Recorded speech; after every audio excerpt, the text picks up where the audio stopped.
Welcome to SP dream studios. நம்ம again Mysore series தான் continue பண்ண போகிறோம். மைசூர் சீரீஸில் லாஸ்ட் எபிசோட் வந்து நம்ம வேக்ஸ் மியூசியம் பார்ட் 2 வரைக்கும் ஸ்டாப் பண்ணியிருந்தோம். நாங்கள் வேக்ஸ் மியூசியம்க்கு அப்புறம் எங்கே போனோம், என்னெல்லாம் பார்த்தோன்றதை பற்றி இந்த வீடியோவில் பார்க்கலாம்.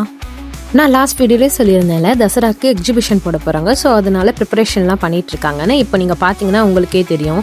பெரிய பெரிய ரைட்ஸோட அரேஞ்ச்மெண்ட்ஸ் எல்லாம் போயிட்டுருக்கு.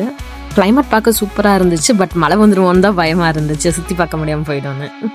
போகிற வழியில் பார்த்தீங்கன்னா ரோட் ஃபுல்லாக காய்கறி கடையாக இருந்துச்சு. நம்ம ஊர்லலாம் ரோட் சைடில் சந்தை போடுவாங்கல்ல, ஸோ அந்த மாதிரி எல்லாருமே சேல்ஸ் பண்ணிகிட்டு இருந்தாங்க.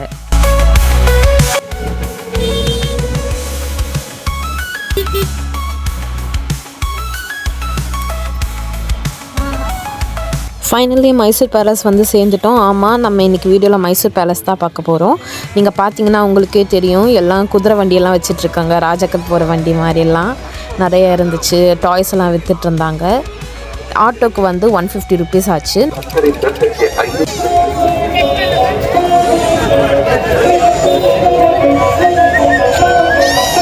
Welcome to the world famous Mysore Palace. The Mysore Palace ಈ ದಿನ ಮೈಸೂರು ಅರಮನೆ ಪ್ರವಾಸಿಗರಿಗೆ ತೆರೆದಿರುತ್ತದೆ. ಪ್ರತಿದಿನ ಬೆಳಗ್ಗೆ 10 ರಿಂದ ಸಂಜೆ 5:30 ಪ್ರವಾಸಿಗರು ಕೌಂಟರ್ಗಳಲ್ಲಿ ಟಿಕೆಟ್ ಪಡೆದು ಅರಮನೆಯನ್ನ ವೀಕ್ಷಿಸಬಹುದು.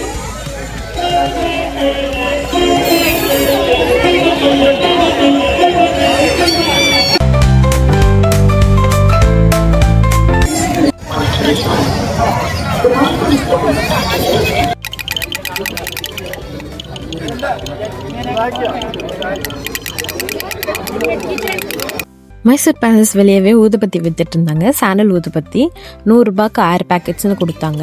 நாங்கள் 3, அண்ணனுக்கு 3 கொடுத்துட்டோம். அதுக்கப்புறம் டாய்ஸ் எல்லாம் வித்துட்டு இருந்தாங்க. பாப்பாக்காக 2 டாய்ஸ் வாங்கினோம். 150 ருபீஸ் ஆச்சு. எங்கள் ஊதுபத்தி டாய்ஸ்லாம் வாங்குறதா இருந்தால் பேரம் பேசி வாங்குங்க. அவங்க சொல்கிற ரேட் அப்படியே வாங்காதீங்க. ஏன்னா அவங்க ரொம்ப ஹை ரேட் தான் சொல்கிறாங்க. ஸோ நீங்கள் பேரம் பேசி வாங்க போது தான் கொஞ்சமாச்சு குறையும். அதுதான் உங்களுக்கும் பெனிஃபிட்டாக இருக்கும். குதிரை பீரங்கியெல்லாம் சேல்ஸ் பண்ணாங்க. ஒரு ஜோடி 300 ரூபான்னு சொன்னாங்க. அப்புறம் வெளியவே பார்த்தீங்கன்னா 2 கோவில் இருந்துச்சு. ஒரு கோவில் வந்து ஸ்ரீ பானுரங்க விட்டலா சுவாமி டெம்பிள். அந்த கோவில் க்ளோஸில் தான் இருந்துச்சு. அப்படியே பக்கத்துலேயே வர பிரசத்தி கணபதி டெம்பிள்னு ஒன்று இருந்துச்சு. அங்கே தான் உட்காந்து பாப்பாவுக்கு சாப்பாடெல்லாம் ஊட்டி விட்டுட்டு இருந்தோம்.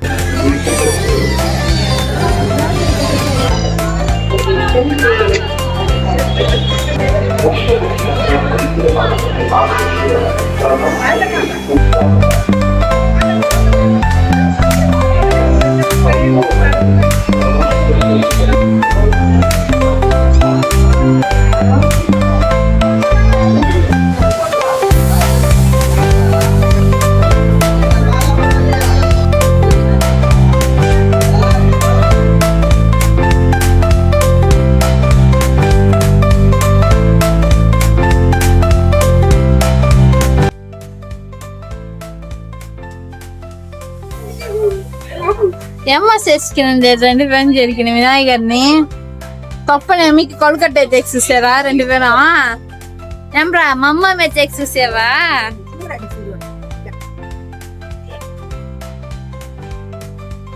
రేపు ఒరిజినల్ వినాయకుడు చూస్తున్నారా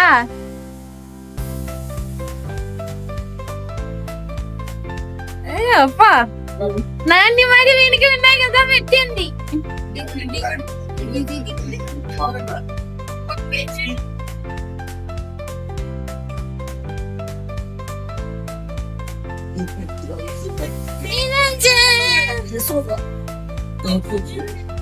ఇక్కడ చూసావా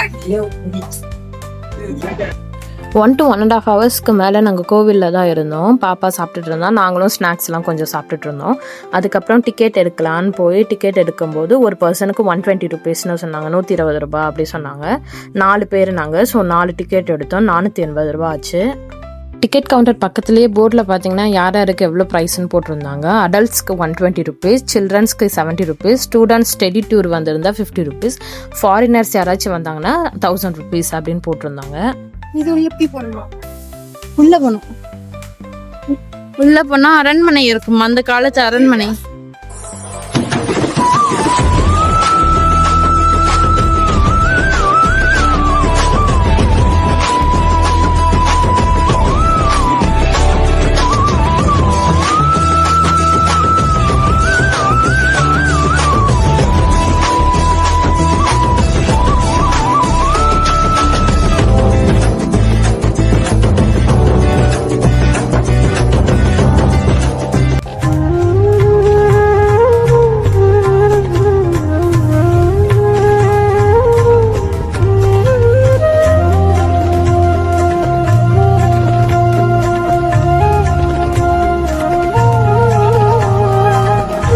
ஃபோட்டோலாம் எடுத்துட்டு உள்ள என்ட்ரன்ஸில் என்ட்ரு ஆகும்போதே நீங்கள் பார்த்தீங்கன்னா ஹியூமன் செக் இருக்குது. அது முடிச்சுட்டு நீங்கள் பேக்ஸும் தனியாக செக் பண்ணணும். பேக்ஸ் எங்கே செக் பண்ணணும்னா நீங்கள் என்ட்ரன்ஸில் உள்ள நுழையும் போதே லெஃப்ட் சைடில் ஆஃபீஸ் இருக்கும், அங்கேயும் க்யூ நிற்பாங்க.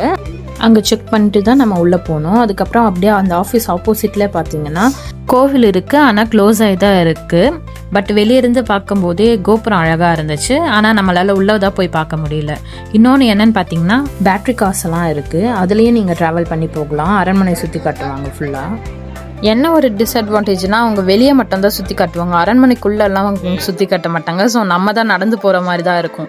ஒன்லி அவங்க அரண்மனையோட வாசல் கிட்ட மட்டும் எடுத்துகிட்டு போய் விட்டுருவாங்க, அவ்வளோதான். மித்ததெல்லாம் நம்ம தான் போகணும். அதுக்கு 50 ரூபா சார்ஜ் பண்ணுறாங்க. நீங்கள் நல்லா யோசிச்சு தேவைன்னா மட்டும் பேட்டரி கார்டு யூஸ் பண்ணுங்க, இல்லைன்னா மெதுவாக நடந்தே சுற்றி பார்த்துட்டு ஃபோட்டோஸ் எடுத்துகிட்டே போயிடுங்க. நாங்கள் ஃபோட்டோஸ்லாம் நிறைய எடுக்கணும், வீடியோஸ்லாம் எடுக்கணும்ன்ட்டு நாங்கள் நடந்து தான் போனோம். மெதுவாக வீடியோஸ் எடுத்துகிட்டே பாப்பாவை ஃபோட்டோ எடுக்க கூப்பிட்டா தான் அவன் இந்த பக்கம் திரும்பினான், அந்த பக்கம் திரும்புறான், அந்த பக்கம் எடுக்கலான்னு போனான், இந்த பக்கம் திரும்புகிறான். எங்களை வச்சு அவன் ஃபன் பண்ணிட்டு இருந்தான் நல்லா. உயரம் குறைந்தேனும் நான், மணலில் வரைந்தேனும் நாள், கடலில் கரைந்தேனும் நாளே, சிறகாய் விருந்தேனும் நாள், தரையில் பறந்தேனும் நாள், நிறங்கள் நிறைந்தேனும் நாளே. கூறும்பா என் உலகே நீதாண்டா, கூறும்பா என் உயிரே நீதாண்டா, கூறும்பா என் உலகே நீதாண்டா, கூறும்பா கூறும்பா என் உலகே நீதாண்டா, கூறும்பா என் உயிரே நீதாண்டா, கூறும்பா என் உலகே நீதாண்டா, கூறும்பா என் உயிரே நீதாண்டா, கூறும்பா. பாப்பாக்கு தூக்கம் வந்துடுச்சு. ஸோ அண்ணன் தூங்க வைக்க ஏதோ பண்ணிட்டு இருந்தோம், அதை பார்த்து சிரிச்சிட்டு இருந்தோம். இன்னொன்று எனக்கு என்ன பிரச்சனை வந்துச்சுன்னா செருப்பு பிரச்சனை. வீடியோவில் பார்த்தா உங்களுக்கே தெரியும், செருப்பு எடுத்து கையில் வச்சுட்டு இருந்திருப்பேன். அது புது செருப்பு தான், பட் புது செருப்புன்றதால நல்லா கடிச்சு வச்சிருச்சு. என் காலெலாம் புண்ணாயிடுச்சு, என்னால் அதை போட்டுட்டு நடக்க முடியல. ஸோ அதனால் கழட்டி கையில் வச்சுக்கிட்டேன். ஃபஸ்ட்டு போகும்போதே பார்த்தீங்கன்னா ரோஜா தோட்டம் போட்டிருந்தாங்க, நல்லா அழகாக இருந்துச்சு பார்க்கவே. ஆனால் பறிக்க தான் முடியல, என்ன பண்ணுறது, அலோடு இல்லை. இங்கே ஃபோட்டோகிராஃபர்ஸ்லாம் இருக்காங்க, ஃபோட்டோஸ் வேணும்னா உடனே எடுத்து ஃப்ரேம்லாம் பண்ணி தராங்க. உங்களுக்கு வேணும்னா நீங்கள் ட்ரை பண்ணி பாருங்கள். இப்போ நீங்கள் வீடியோவில் பார்க்குறீங்களா, இதுதான் இந்த பேலஸோட மெயின் பேலஸ். ஸோ அதோட ஃப்ரண்ட் வியூ தான் இப்போ நீங்கள் பார்த்துட்ருக்கீங்க. இது வந்து 1912 ஒடையார் அரச வம்சத்தால் கட்டப்பட்டுச்சு. இதில் என்ன ஸ்டைல் யூஸ் பண்ணியிருக்காங்கன்னா இந்தோ சாரசோனிக் ஸ்டைல் தான் யூஸ் பண்ணியிருக்காங்க. அப்படின்னா என்னன்னு பார்த்தீங்கன்னா ஒரு 3 ஸ்டைல் கடந்த கலவைன்னு சொல்லலாம். அது என்னென்னு பார்த்தீங்கன்னா முகலாயர், ராஜ்புத், கோதிக், இந்த 3 ஸ்டைலும் கலந்து தான் இதை கட்டியிருக்காங்க. தசரா ஃபெஸ்டிவல் டைம்லலாம் இங்கே வந்தீங்கன்னா இங்கே கோடி லைட்ஸ், அதாவது மில்லியன் பல்ப்ஸ் போட்டு நல்லா கிராண்டாக செலிப்ரேட் பண்ணுவாங்க. பார்க்கவே சூப்பராக இருக்கும் லைட்டிங்ஸ்லாம். நீங்கள் கூட கேள்விப்பட்டிருப்பீங்க, இது ரொம்ப வேர்ல்டு ஃபேமஸ் தான். தசரா வந்து மைசூர் பேலஸில் நல்லா கிராண்டாக கொண்டாடுவாங்க. நாங்கள் வந்து தான் ஆக்சுவலி தசரா டைம் தான். இன்னும் 1 டே லேட்டாக வந்திருந்தால் எங்களை உள்ளே விட்டுருக்க மாட்டாங்க. இந்த மைசூர் அரண்மனையை அம்பா விலாஸ் அரண்மனைன்னு சொல்லுவாங்க. இது வந்து 3 floors, அதாவது 3 மாடி இருக்குது, தோட்டம் இருக்குது, காரிடார்ஸ், ஹால் எல்லாமே இருக்குது. எல்லாமே சேர்த்து 340 ரூம்ஸ் இருக்குது. இந்த மொத்த அரண்மனையும் பார்த்திங்கன்னா 72 ஏக்கரில் கட்டியிருக்காங்க. இது மொத்தம் 245 அடி நீளமும் 156 அடி அகலமும் இருக்குது. இந்த அரண்மனை ஃபஸ்ட்டு 14ஆம் நூற்றாண்டு, அதாவது 14th centuryல தான் கட்டினாங்க. ஃபஸ்ட்டு கட்டும்போது இந்த அரண்மனை வந்து ஃபுல்லாக வுட்டில் தான் இருந்துச்சு. அதாவது என்னென்னா இது மரத்தால் கட்டப்பட்ட அரண்மனை. இப்போ இல்லை, 14ஆம் நூற்றாண்டில். இது நமக்கு தான் அரண்மனை. உடையார் வம்சத்துக்கு வந்து இதுதான் அவங்க வீடு. இந்த அரண்மனையில் அரண்மனை சுற்றியும் 12 கோவில் இருக்குன்னு சொல்கிறாங்க. அப்புறம் 4 கேட் இருக்குது அப்படின்னு சொல்கிறாங்க. அதாவது கேட்னா நுழைவாயில். இப்போ நம்ம பார்க்குறோம்ல, இது கூட ஒரு நுழைவாயில் தான். பட் இதுதான் ரொம்ப முக்கியமான நுழைவாயில், ஜெயமாத்தாண்ட நுழைவாயில், அதாவது ஜெயமாத்தாண்ட கேட் அப்படின்னு சொல்லுவாங்க. இதை ஈஸ்ட் கேட்டுன்னு சொல்லுவாங்க, அதாவது கிழக்கு நுழைவாயில் அப்படின்னு சொல்லுவாங்க. East gate, west gate, north gate, south gate, இந்த 4 கேட்டுமே கிருஷ்ணராஜ உடையார் 4 அப்படின்ற ராஜாவால் ஹென்றி எர்வின் அப்படின்றவரால் தான் கட்டப்பட்டுச்சு.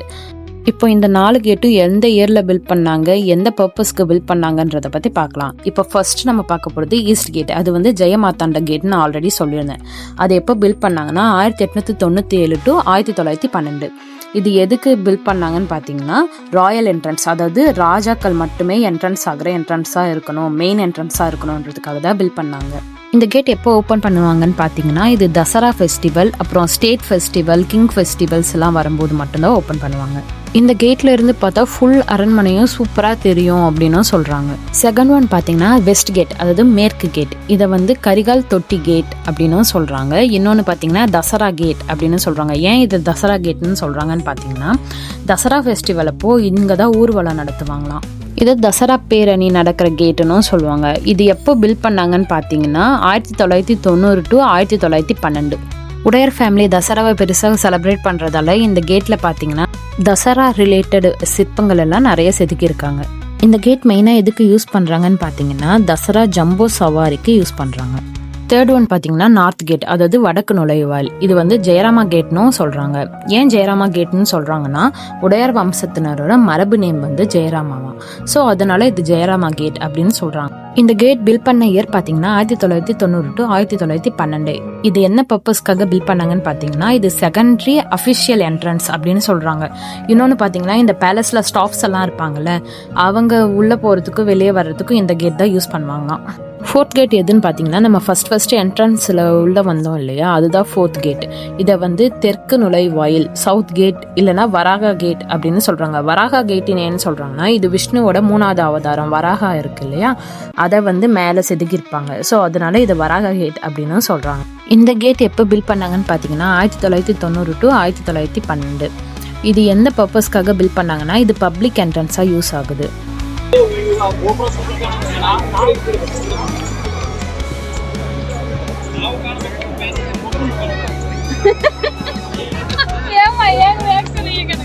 நம்மளே டேய் நம்ம குட்டிங்க பாரு.